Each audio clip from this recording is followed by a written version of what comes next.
akan membahas pembahasan yang pertama, yaitu tentang definisi dan relevansinya. Definisi adalah makna dan relevansi adalah hubungannya nantinya. Yang pertama adalah definisinya. Di sini adalah manajemen organisasi pendidikan. Ada 3 kata teman-teman sekalian. Yang pertama adalah manajemen, lalu organisasi, dan pendidikan.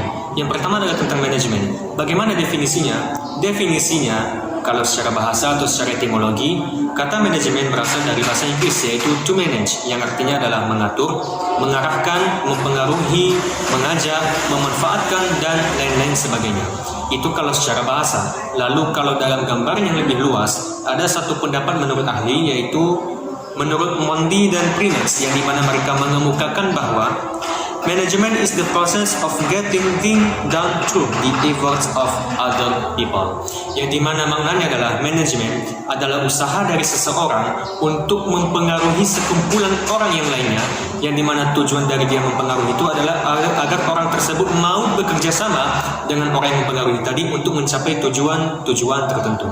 Itu adalah definisi dari manajemen yang pertama. Yang kedua adalah tentang organisasi. Bagaimana pula definisinya? Organisasi adalah sekumpulan manusia yang terhubung atau tergabung dalam satu lingkup atau wadah yang terstruktur dan sistematis, yang dimana tujuan dari mereka berkumpul tersebut adalah agar mereka dapat mewujudkan keinginan-keinginan atau harapan-harapan sebagaimana yang tertulis atau tertuang dalam ketentuan-ketentuan organisasi mereka. Itu adalah definisinya. Yang kedua, organisasi. Selanjutnya, definisi pendidikan. Pendidikan adalah proses transfer ilmu pengetahuan atau proses perpindahan ilmu pengetahuan dari satu pihak ke pihak yang lainnya. Itulah yang disebut sebagai pendidikan. Teman-teman, itu adalah definisi yang terpisah antara manajemen organisasi dan pendidikan.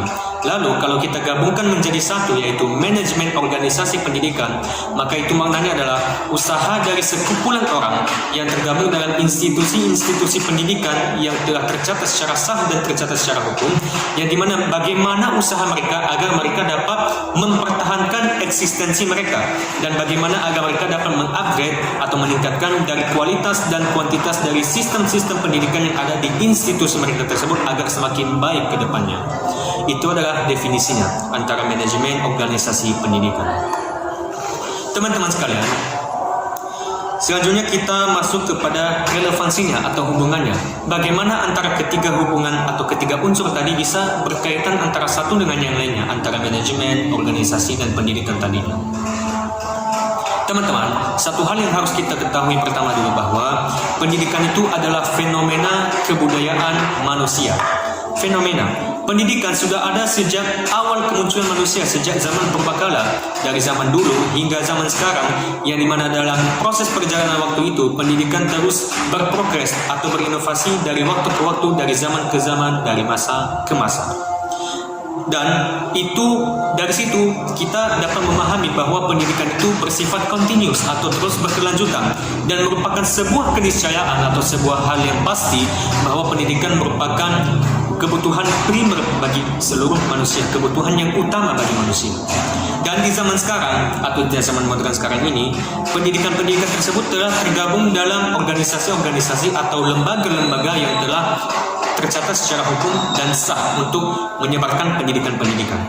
Di mana kita ada mengenal TK, taman kanak-kanak, SD, SMP, SMA, perguruan tinggi, ada juga pondok-pondok pesantren, ada juga madrasah ibtidaiyah, madrasah tsanawiyah, madrasah aliyah, dan perguruan-perguruan tinggi atau universitas lainnya. Dan untuk mengatur seluruh aspek dalam satu sekolah tersebut yang notabene adalah merupakan organisasi pendidikan, maka untuk mengatur seluruh aspek itu agar selalu berjalan dengan baik atau selalu berjalan dengan aturan, maka manajemen ini sangat diperlukan. Yang dimana manajemen itu adalah sangat luas dan terbagi dalam banyak hal nantinya. Yang di sini kita akan membahas tentang bagaimana dampak dari penerapan dari manajemen organisasi pendidikan itu, dan bagaimana standar yang baik sebenarnya yang harus diterapkan di semua sekolah.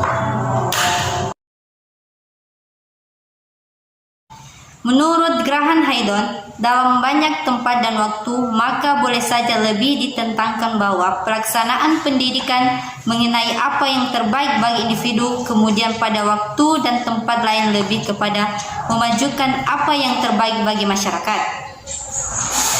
Pada semua tempat nampak proses pendidikan menuju pengharapan bahwa pendidikan memajukan secara bersama.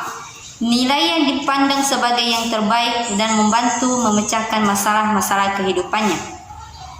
Dengan kata lain, di satu sisi proses pendidikan mengembangkan potensi individu, dan di sisi lain mengembangkan potensi individu dilakukan melalui pelajaran yang berpedoman kepada kurikulum dengan struktur isi adalah kebudayaan masyarakat dan bangsa. Pendidikan berarti berfungsi menjamin eksistensi dan kemajuan kebudayaan suatu bangsa. Jika dijalankan dengan baik dan efektif, pengelolaan kegiatan dan lembaga pendidikan secara sistematik, terarah, berprogram, dan terpadu dilaksanakan pada banyak lembaga pendidikan. Kadangkala disebut juga organisasi pendidikan yang memberikan pendidikan kepada anak-anak yang belum dewasa hingga mereka mencapai kedewasaan yang optimal. Banyak orang yang berperan dalam melaksanakan kegiatan membimbing, mendidik, melatih, dan mengajarkan anak-anak.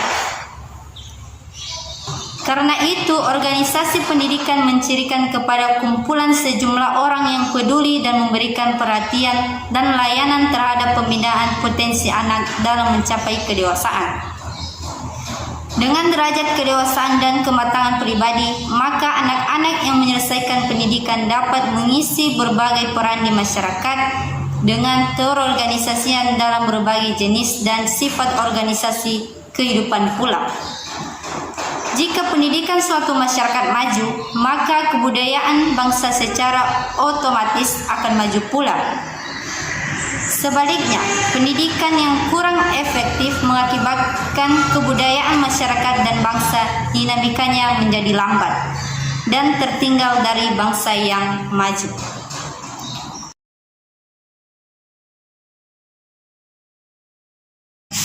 Hampir dapat dipastikan bahwa tidak seorang dapat meramal masa depan dengan tepat.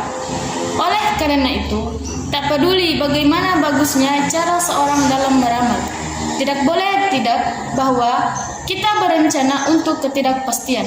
Selanjutnya, jika rencana dibuat secara tepat, maka harus selalu mempersiapkan rencana alternatif atau penting memiliki keterampilan dan infrastruktur organisasi untuk menyesuaikan dengan situasi yang berbeda.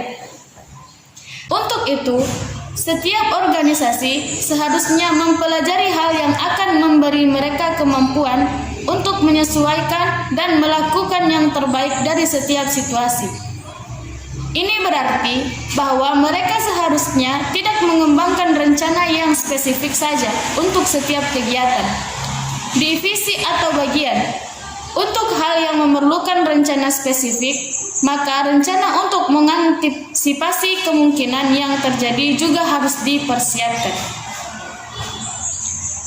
agar tujuan khususnya tercapai. Sebuah organisasi yang sukses akan memiliki rencana untuk bersiap-siap untuk semua skenario yang mungkin terjadi. Kegagalan untuk memiliki rencana yang mungkin terjadi dapat mengakibatkan kehilangan yang tidak diharapkan untuk sebuah usaha. Akan tetapi, organisasi harus memiliki keyakinan bahwa rencana mereka yang mungkin terjadi juga menghasilkan tujuan dari keinginan mereka dan konsisten dengan misi mereka. Mempersiapkan rencana yang mungkin terjadi seharusnya tidak membolehkan beberapa deviasi atau penyimpangan dari tujuan yang diinginkan. Persiapan yang tepat adalah proses yang terus-menerus untuk kesiapan hidup di hari besok seharusnya lebih tinggi dari kesiapan hidup di hari ini. Karena kita sedang hidup di dunia yang lebih merdeka, pengaruh dari lingkungan eksternal dari sebuah bisnis menjadi bertambah penting. Oleh karena itu, persiapan rencana yang mungkin terjadi menjadi lebih dibutuhkan.